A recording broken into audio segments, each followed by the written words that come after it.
across LA County. I can't express enough how sorry I am for this experience. First of all, I want to clarify, this is not human-driven. There is no one sitting at a desk right now initiating emergency alerts. I want to restate that. Right now, as these alerts are being issued, they are not being activated or initiated by a person. This is my top priority. I am working all hands on deck with the Federal Emergency Management Agency's Integrated Public Alert and Warning Team. We have every technical specialist working to resolve this issue and to find the root cause. I implore everyone to not disable the messages on your phone. This is extremely frustrating, painful, and scary, but these alert tools have saved lives during this emergency. Not receiving an alert can be a consequence of life and death.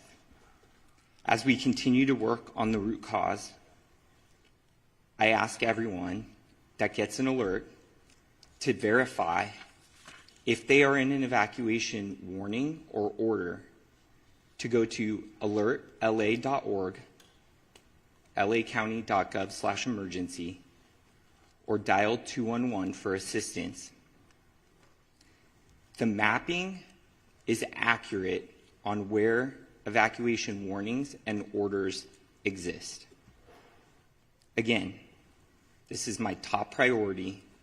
This is the top priority of my partners at the state and at FEMA with the Public Alert and Warning Tool to resolve this issue as quickly as possible and identify the root cause. Thank you. Thank you, Kevin. Good morning, everyone. I'm going to make this very short because we've got a full list of people that want to present today. You're going to hear information from our Insurance Commissioner, Ricardo Lara. Thank you for being here, about how residents can get connected to insurance support to recover and rebuild. And I was up in the Alpine area last night, and the common question was, how do I navigate the insurance process, and will I be able to get insured again? And so I felt it was important for us to hear from our Insurance Commissioner, who's been very engaged on this issue. And then I just want to say to everyone, you know, I've been out and I've heard from my residents, and I think we've all had someone impacted by this fire. I keep saying it, you are not alone. I talk to families that have lost everything, and they don't know where to go. And as the supervisor representing that district, but also as a chair, I speak for this board. We are here to support you, and we will be here for the long road to rebuild. So with that, I'd like to turn it over to Mayor Bass to say a few words. Thank you, Chair Barger. All of us here are working urgently and around the clock to confront this ongoing firestorm. And when we are on the front lines, when we're in the command posts, when we're in the Emergency Operations Center, we carry with us our friends and neighbors. That is what this fight is all about. It's about those friends, neighbors, and loved ones who have fled their homes, those who have lost their homes, those who have lost their lives. To all Angelenos, we are fighting hard for each of you. So here's our city update responding to this natural disaster. LAFD battled all night on the Palisades fire, the Hearst fire, the Kenneth fire, and airdrop efforts, thank goodness, continue. LAFD also responded to and extinguished fires in Pacoima, Hollywood, Studio City, and more. I do want to let everyone know that Griffith Park, including Runyon Canyon, will be closed through Sunday. Yesterday, President Biden pledged his full support for response efforts, including FEMA reimbursement, 100% of our disaster response costs. FEMA also launched resources and support for Angelenos impacted by these fires. Visit disasterassistance.gov to apply. We have worked with the Governor and Sheriff Luna to secure the National Guard, which will back up and free up our firefighters and police officers and play a key role in securing our evacuation zones to keep people safe and to protect against anyone thinking of taking advantage of this tragedy. People from across LA, the nation, and the world are asking how to help. Yesterday, I spoke of the California Community Foundation's Wildlife Recovery Fund, and today I'm grateful to share that within 24 hours, they have raised $2.5 million from 4,000 generous donors. Visit calfund.org. I also mentioned that Airbnb has been working through the 211 online portal to provide free temporary housing.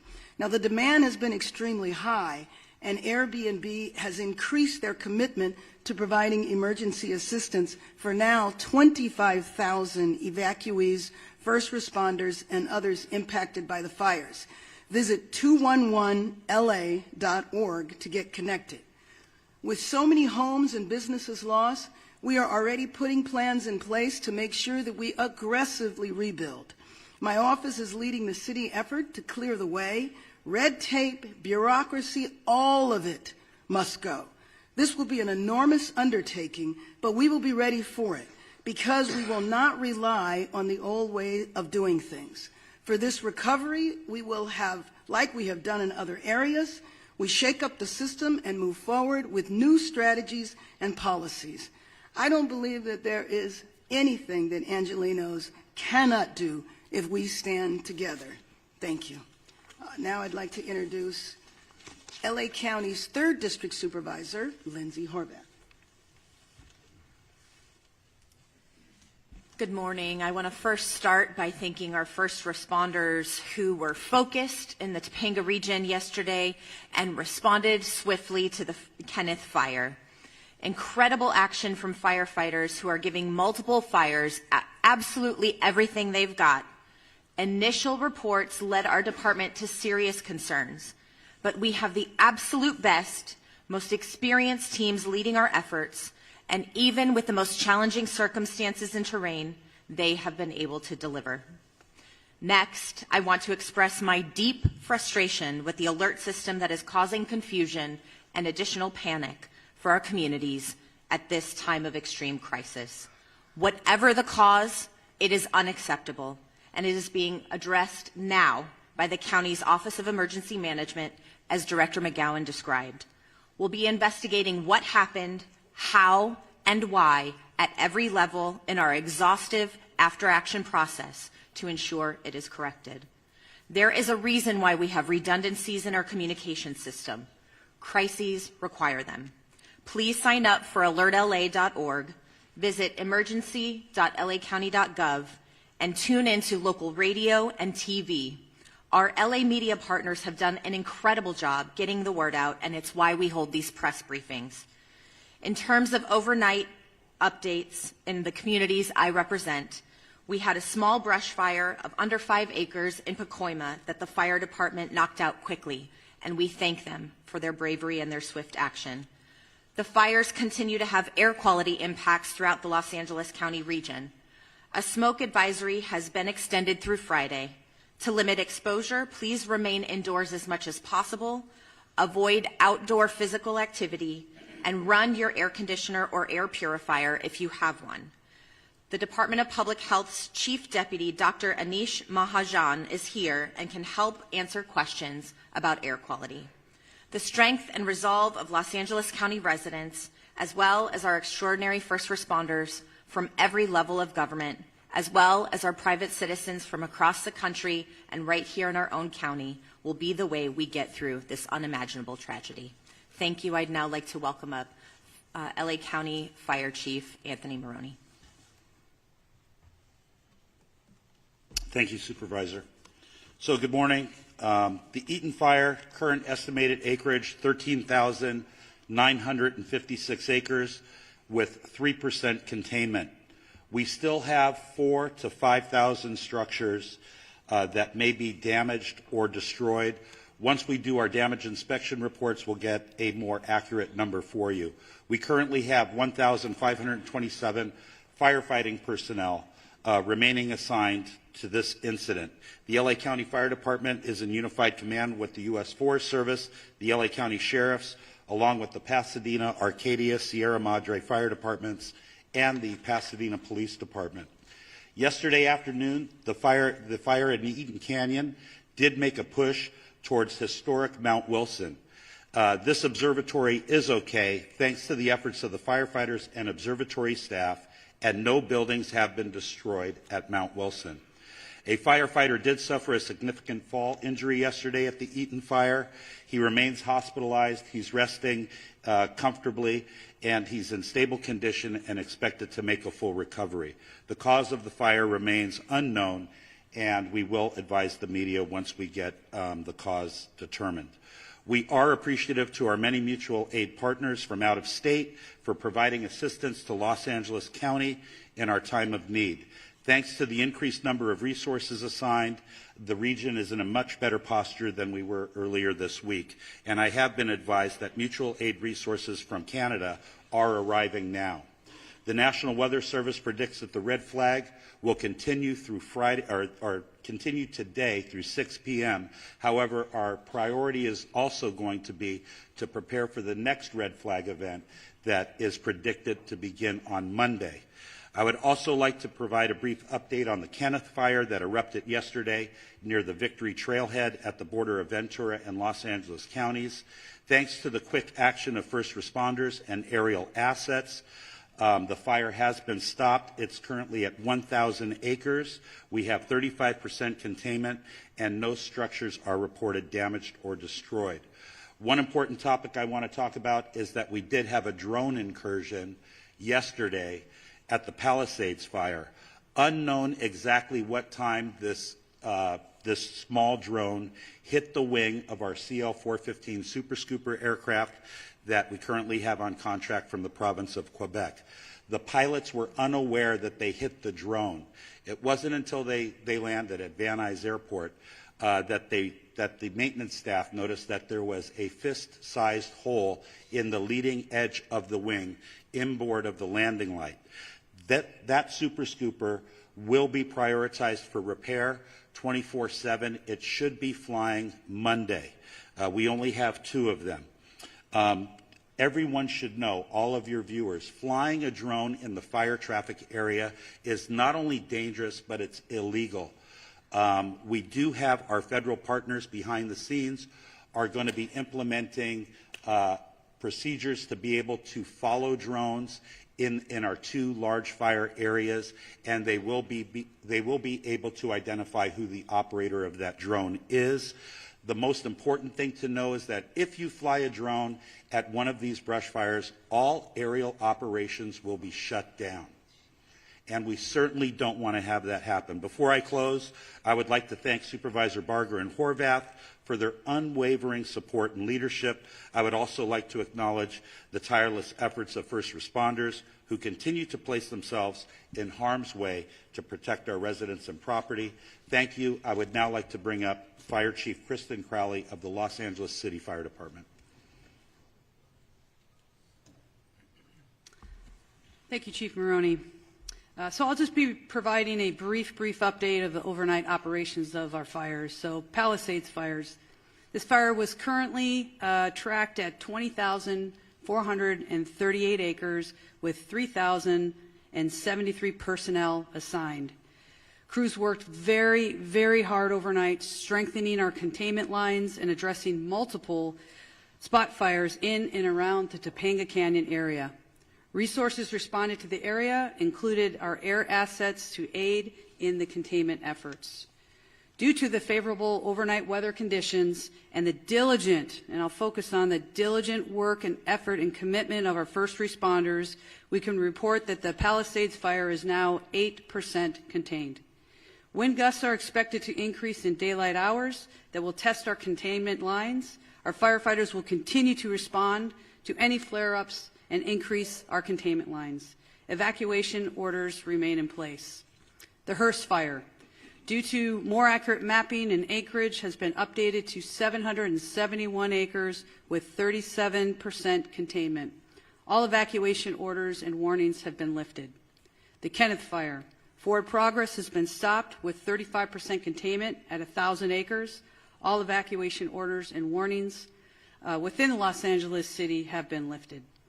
I personally want to make sure that we thank and show our deepest gratitude to all of our Los Angeles City firefighters and all of our partners as we've been battling these fires for now. We're going into day 4.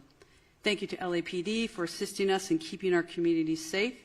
And lastly, thank you to all of the agencies who have come to aid during this time of help, and it absolutely does not go unnoticed. Thank you. Yeah, now Sheriff Robert Luna. Thank you, Sheriff. Good morning to everybody. This morning we have well over 500 LA County deputies that are assisting continuous with evacuations, traffic control, security patrols, and other humanitarian efforts. They're out there. I hear people calling me. They see a lot of black and white police cars rolling with lights and siren. They're out there working. That's what they're doing. They've been actively patrolling the evacuated areas and are increasing their presence to deter any burglary or looting activity that may occur. Just to summarize on evacuations for all the fires that we're dealing with, evacuations orders stand at approximately 153,000 residents that are under evacuation orders and approximately 57,830 structures at risk, and then evacuation warnings, approximately 166,800 residents under both warnings, or I'm sorry, those are just specifically for warnings. What I want to go to next, and we started talking about this last night, is a curfew.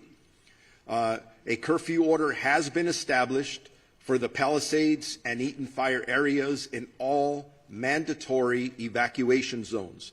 That will be in effect.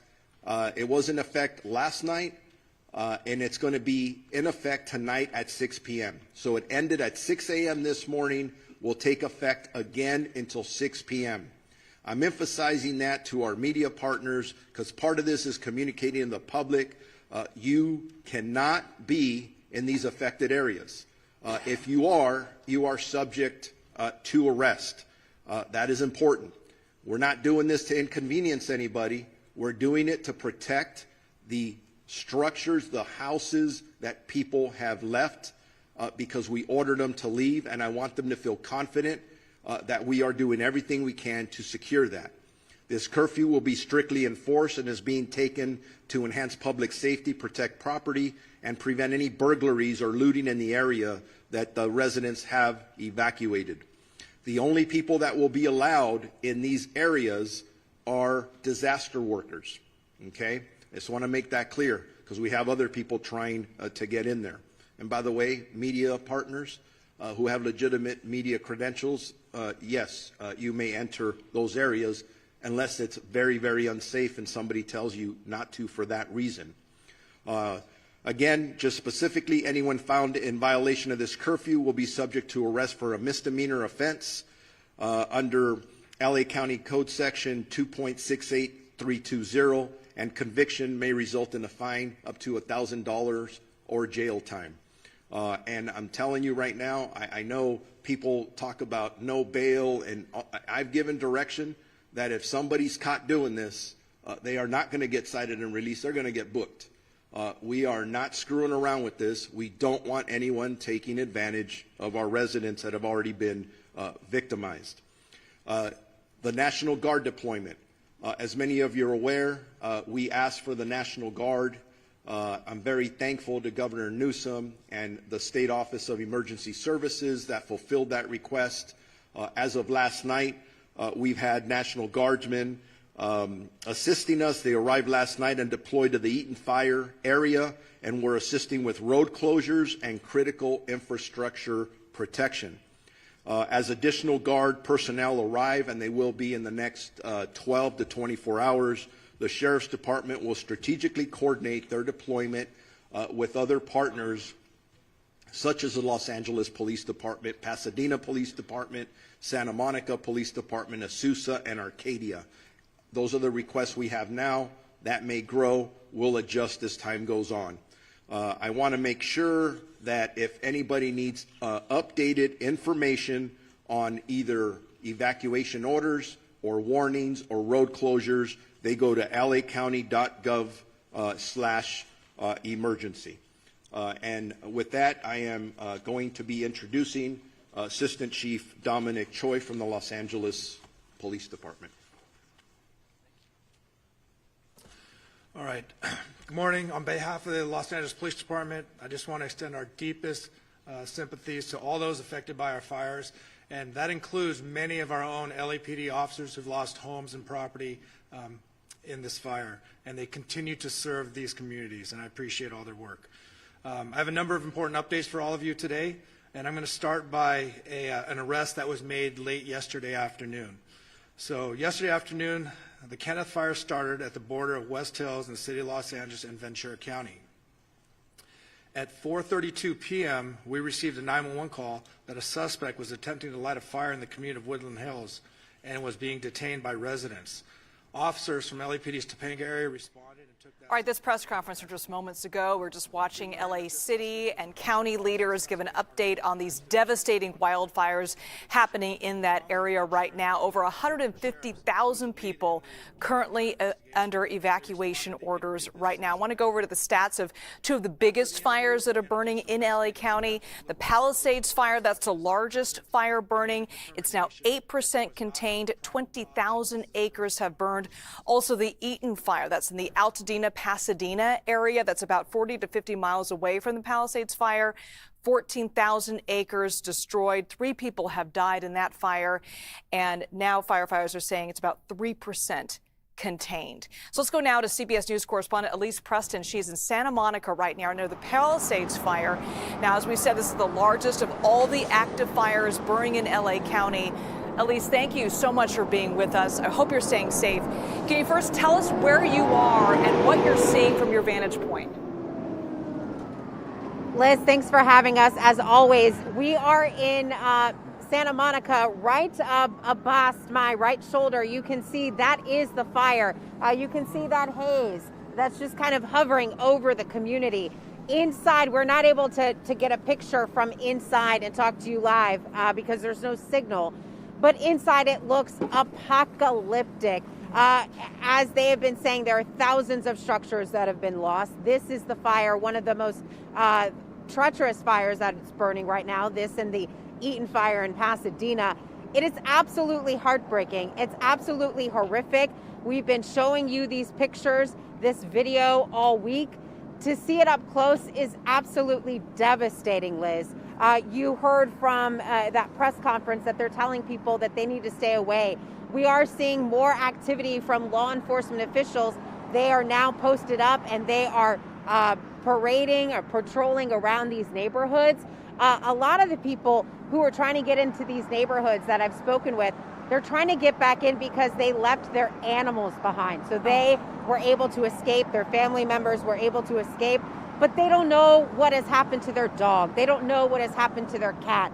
I was speaking with a young lady yesterday, and it was truly heartbreaking because she was concerned that her dog that was blind, that they would not be able to make it out to safety at all. So that is a lot of what you're seeing, those people trying to get back to check on their animals. People are also just trying to get back to check on their homes. They see these aerial images and the entire neighborhoods are gutted. It looks as though a bomb exploded. It looks like a war zone. So they know that the likelihood of their home standing is not good, but they need to see it for themselves. That's what they're telling us. So it's absolutely horrific, especially right here at this Palisades fire. Oh, I can't even imagine what those homeowners are going through right now. Elise, you just remember the desperation that happened in that area just days ago. People frantically trying to get out, many of which had to leave their cars behind and just start running to safety. Law enforcement actually saying, run for your lives.